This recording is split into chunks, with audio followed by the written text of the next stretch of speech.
So for everyone that thinks that finding these properties and doing this is that easy, you can just show up and give somebody 10 grand. It's not that easy. It's not that easy. It's not that easy. So that's why you need to have a good lawyer, maybe a good realtor, or somebody that has done this in the past. That's what I would tell you to do. Yeah. If you know someone who's done it in the past, go a couple times with them and watch and learn. That's free. But a screw up ain't. Okay, yeah. There are other ways to find defaulting properties, and Logan Fulmer, who we've had on the channel before, is coming back to actually talk to us about how to find these distressed properties. What type of distressed properties are you finding?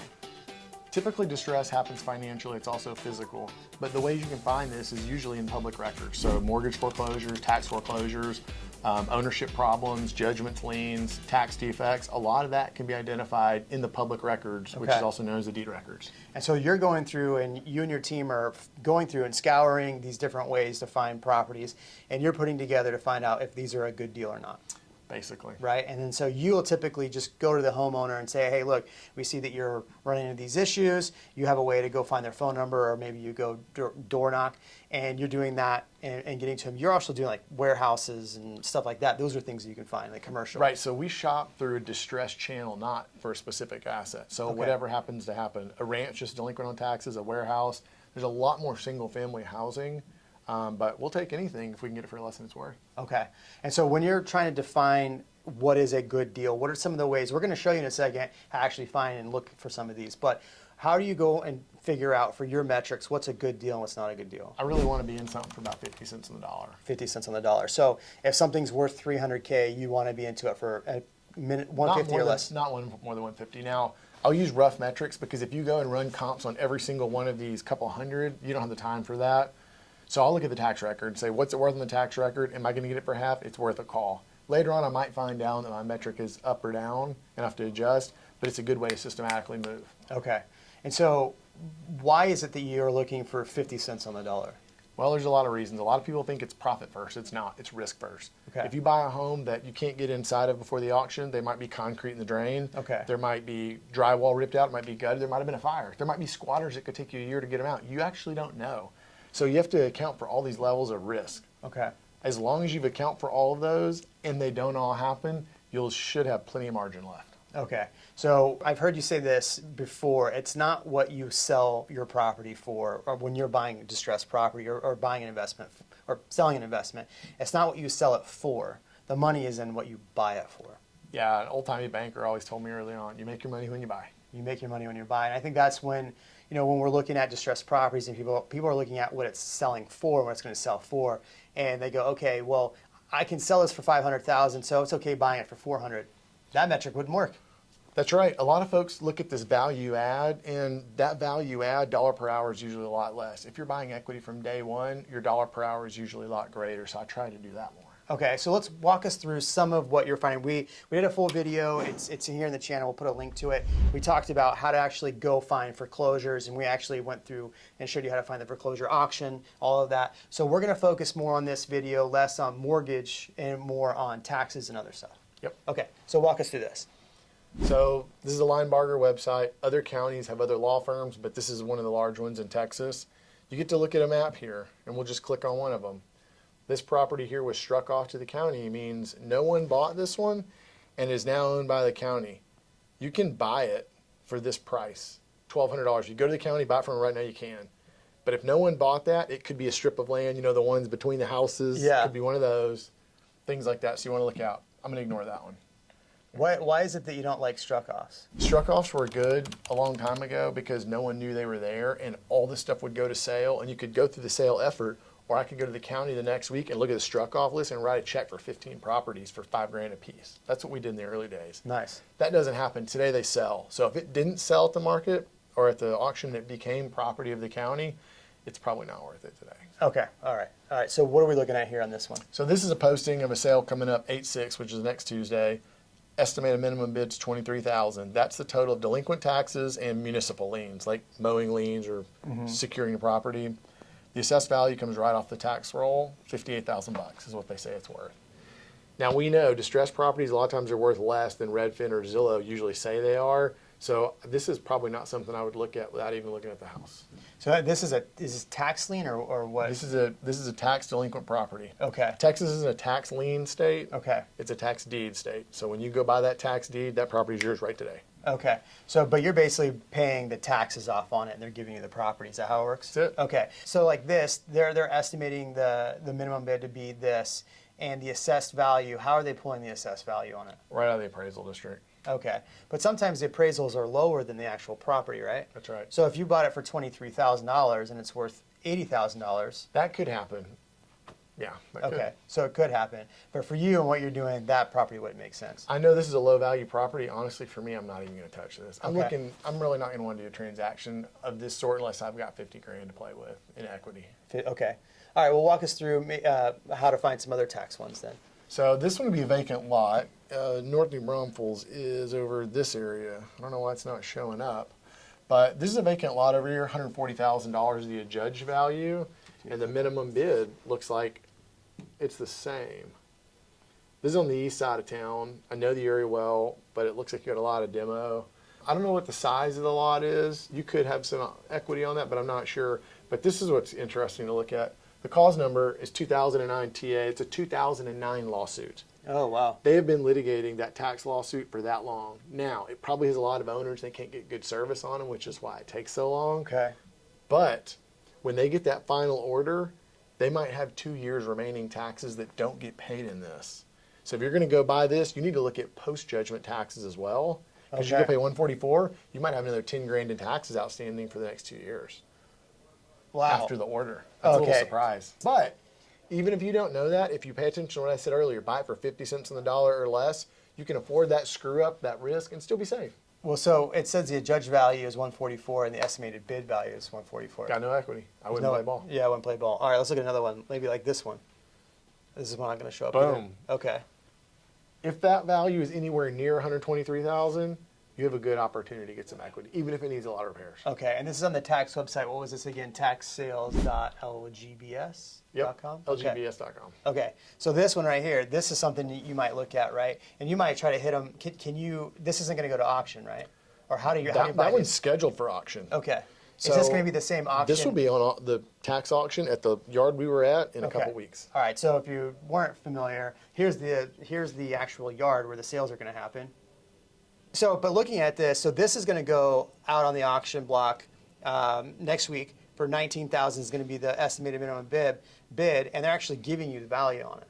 They're giving you the assessed value according to the tax roll. Oh, that's amazing. So you already know In like, this might case, be a good deal. This is how it would work. I would call this person and say, look, it's going to get sold. Are you interested in selling or not? Okay. Sell to me or sell to the tax man. I don't know which one you want to do. Do you have any idea? And if they play ball, I'm just going to out of the blue offer them 10 grand above tax debt. Okay, so you can actually go. So this is gonna. So these people are still living in these homes that are. You don't know. Potentially. You're going to have to find out. Potentially. Sometimes yes, sometimes no. Okay, so you can actually still go to these people and buy it from them, and then are you paying off the taxes, or how does that work? Traditionally, yes. Most folks, I wouldn't recommend you do it our way. We have attorneys in-house. We know Okay. exactly what we're doing. I would go buy there. I run a title report today in-house. We would search it, we'd abstract it, we'd underwrite it, and we'd finalize our examination here and say, I feel good about the tax, or about the title. I'll go to their house with a $10,000 cashier's check and a deed and a notary and a witness. Yeah. And if they agree, I will buy it subject to the tax debt, cut a deal with them to stay for a couple months, help them move, whatever, Okay.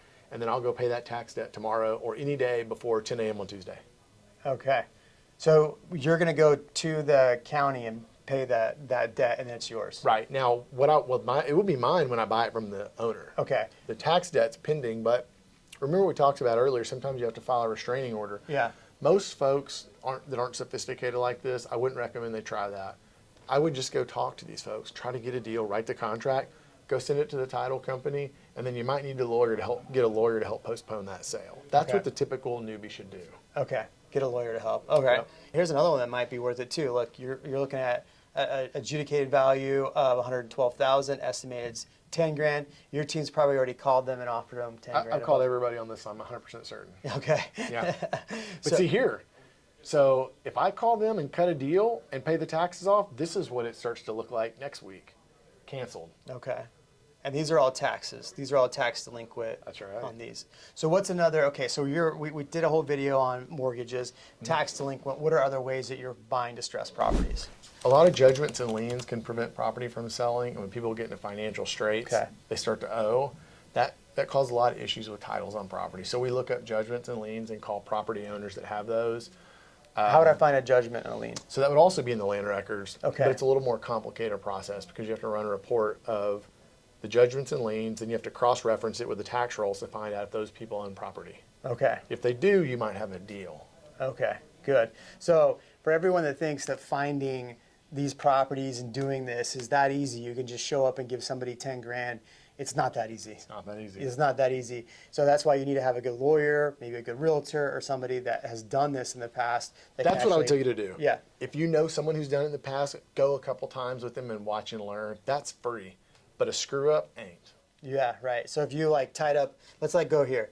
Let's say that one that was 144. Let's say you thought, man, I'm going to put a commercial property on. This is great, and you buy it for land value, and then realize, oh, I'm stuck with this. Let me sell it.